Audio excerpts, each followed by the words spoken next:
So recently, Dead by Daylight released its Dungeons and Dragons chapter.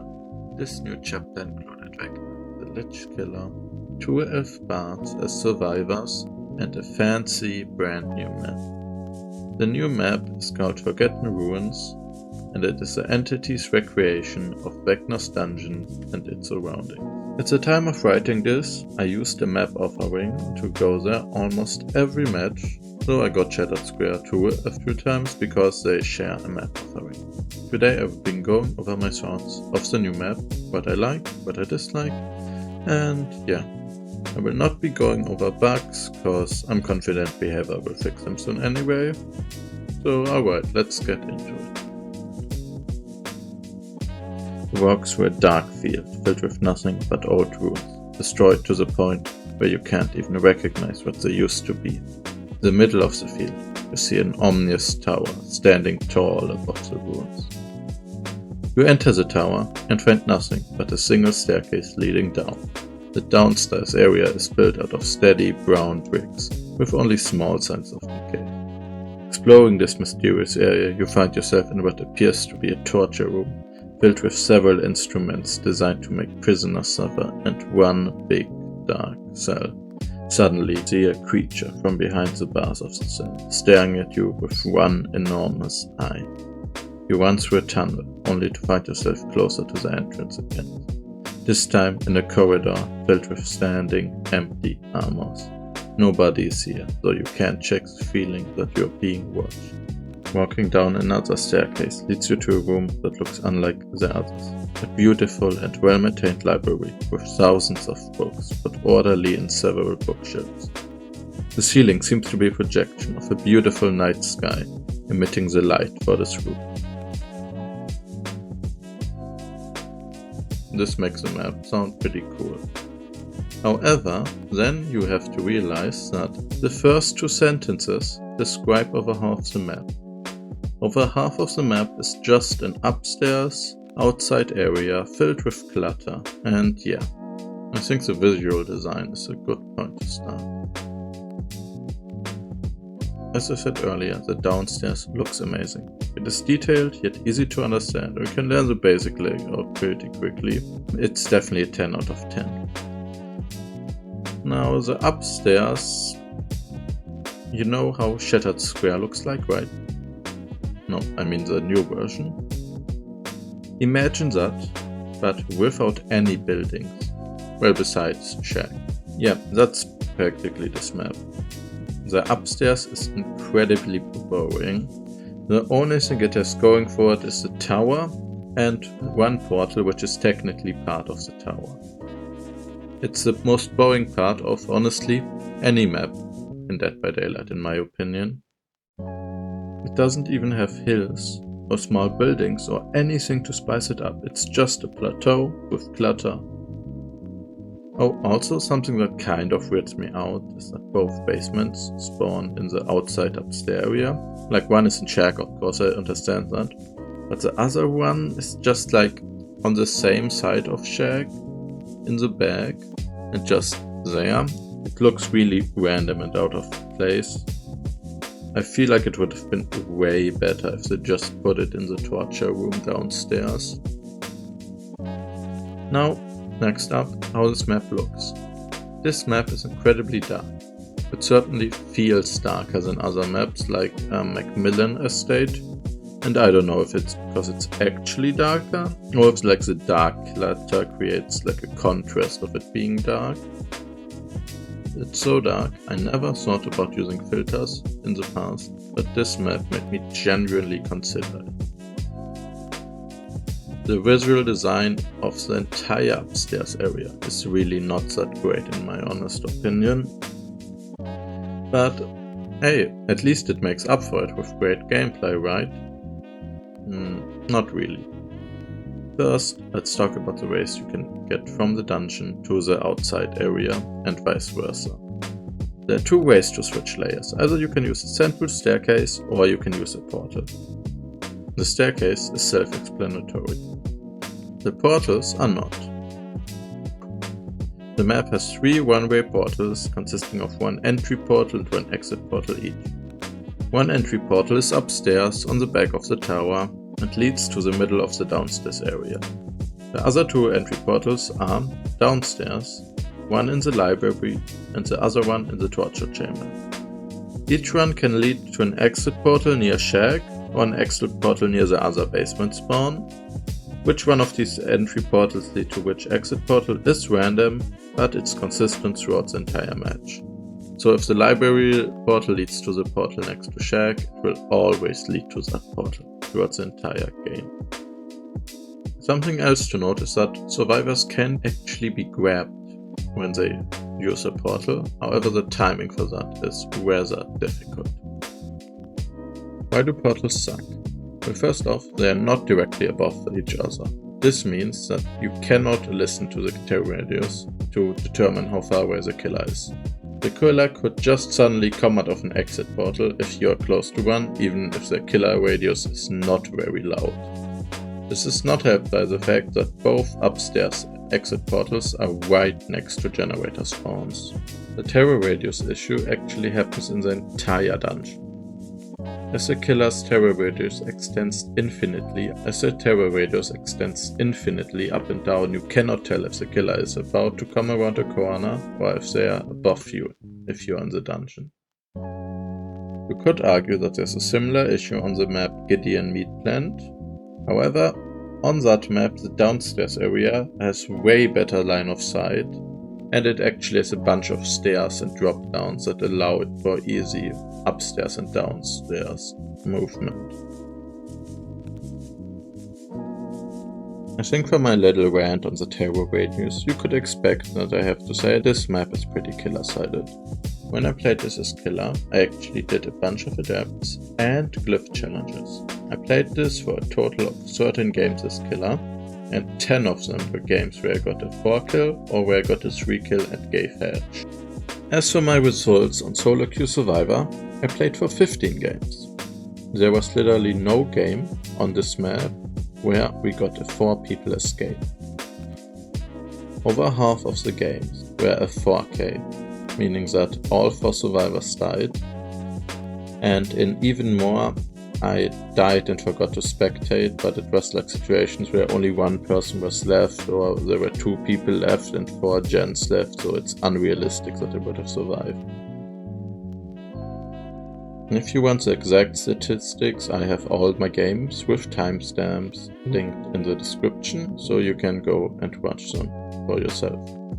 Before you say, oh, you're just super awful as Survivor, 1. Skill-based matchmaking exists, and 2. I got the other Shattered Square map, Decimated Borgo, 3 times as Survivor and twice as Killer. The Survivor game results were the following. In one of them I died with 3 survivors left alive on 1 hook stage each and 1 gen left in total.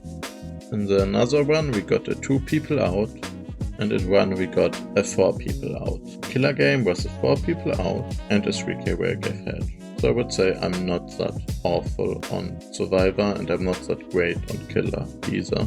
It's just the map being kind of unfairly balanced. So let's go over why this map is this great for killers. Well, besides what I already mentioned, we have the loops, or the structures, or whatever you want to say. Including Shack, the upstairs is like 3 strong structures total. And yeah, it has some more decent tiles, but overall it is not many good loops for survivors to use. I heard that there's apparently an infinite survivors can run on this map, but I have not experienced it myself, and I count it as a bug, so it's not really relevant for this discussion here. The downstairs area is significantly better for survivors. It is smaller and has a higher concentration of loops. More importantly, it does have the 2 portals easily reachable. Entering a portal gives the survivor a distance boost, as the killer needs to slowly enter the portal as well. It is not that big, but it can help you get to another tile or pallet or portal in time, so it might be relevant. Another factor is hook placement. The entirety of the downstairs area can have either 2 or 3 hooks spawn, while the upstairs gets the rest. This means if you go downstairs, you can quite easily accidentally be in a comp corner. It is not helped by the fact that the killer cannot pass through portals for carrying a survivor. This is worse if a hook is occupied or destroyed, as like half of the downstairs area can just become a comp corner if that happens. But as I said earlier, the other hooks are upstairs. This means there's sometimes 4 hooks into a walking distance of where a survivor goes down, meaning that sabotaging upstairs is not really that powerful. So yeah, overall hook spawns are not just weirdly balanced but also pretty unfun. Alright, next up, generator spawns. 3 generators will always spawn downstairs, the rest will randomly spawn upstairs. The spots for the 3 generators downstairs are always the same either, one being in the middle, one being in the library and one in the torture room. This actually makes 2 of these gens really hard to defend, as the killer can only come from the middle area to the torture room or the library, but the survivors have the portal and other ways to escape. Also, random side note, you need to complete the torture chamber generator for the achievement. I feel like it would be way better and more fitting if it was the library one. But yeah, that's just an irrelevant side tangent. Anyway, as there are only 3 generators downstairs, the killer can completely neglect that area. As the downstairs is also harder to loop and hook for the killer, I've had a game where I got a 4K and basically spent no time in the downstairs area. By the way, it is not me recommending you to purposefully completely ignore the downstairs, because survivors can easily take advantage of that. What I mean is that it can totally happen in natural gameplay, that you do not need to pressure the downstairs at all to win. Alright, exit gates. Not much to say, pretty killer-sided as they are always pretty close to each other. This makes them incredibly easy for the killer to patrol, and you basically cannot open a gate without the killer spotting you unless they are already chasing another survivor. This may be surprising to you, but the hatch on this map is killer-sided as well. How can that be? Well, here's a crudely drawn image of the map and the gates. Here are the locations where I found the hatch so far. As you can see, 3 of the hatch spawns are basically directly in the way of patrolling the gates, and 2 are not much out of the way either. The other 2 are kind of far, but you can't really open the gate in the time it takes the killer to close one of those. I know it can spawn elsewhere technically, but I haven't encountered yet, and still that's 7 hatch spawns in that area.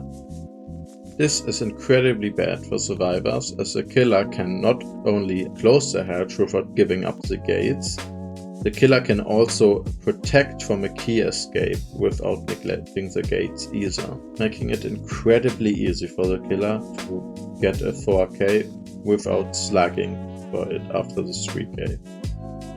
The only things this map really has going for it on the survivor side is 1, the darkness, which makes stealth easier, but that also makes it easier for stealth killers, and 2, the downstairs area being not incredibly killer-sided. Now for my last point, here's the crudely drawn map again. Do you notice something? Everything is located in 3/4 of the map. Look at the area in the top right. There is nothing freaking there. The entire area is a dead zone. I don't think they can even spawn pallets for survivors to drop. So why would you even go there? Well, you can reach the portal from the down right loop, or there can also spawn a gen up there that you can do. However, if you do that gen, be careful, because if the killer comes from the left, there is nothing you can do. You cannot reach the other loop in time, or the main building, unless the killer somehow messes up, and you will basically have to take a hit if you get caught in that scenario. I could redesign the map to look like this, and it would barely make even a difference. That is how bad that area is. I know not everything has to be great for loops, but it's like a whole quarter of the map, and if you go there, you basically die if the killer plays it right. Survivors just cannot hold their own in this entire area. Alright, so enough of this. How do we fix it? Well, first of all, we would of course love it if just the entire map was entire big dungeon, but at this point this is not a feasible rework anymore. So how do we fix what we have? First of all, make it a bit brighter. I don't want Area of Crows, I don't want old Forgo, I just want a bit brighter, so that I can actually see something without filters. Secondly, more buildings or loops. Just take a shattered square building and just put it somewhere in the dead zone. I feel like that would do a lot to make survivors better at looping. Also drop some pallets more in the areas. Doesn't have to be much, but it would have a huge effect. Fourthly, now that we have buffed the upstairs loop, let's make the downstairs a bit more friendly for pillars. Give it more hooks. Make it so that it can spawn like 4 hooks quite frequently. Maybe even put the basement in the torture room. This would allow the killer to succeed quite frequently in the basement compared to now, where before you get it down in the basement you have to think if you can even get a hook. Now fifth, this is something I definitely doubt will happen. It's a pretty complicated one, but I would really like to see it. A survivor is really close to an exit portal and the killer is coming close to that entry portal. Make the portal turn another color or give it some other warning. It doesn't have to be much, maybe 4 meters around the portal or something, but just something that can survivors ahead of time. Oh, by the way, the killer is coming to you and he will appear right next to you. This is just a little change so you don't feel screwed over if the killer just suddenly appears out of the portal next to your generator. Overall, I feel like these changes would make the map much more pleasant for both sides. Currently the map is kind of hard mode for survivors, where unless you use that infinite that apparently exists, if the killer knows what he's doing, you can probably get a 4K quite easily. Not impossible for the survivors to win of course, but quite difficult compared to other maps. Ignoring the infinite, this might be the most killer-sided map in the entire game that we currently have. While I doubt that the changes they will implement will be exactly what I asked for in this video, I do hope that they make this map better for both sides.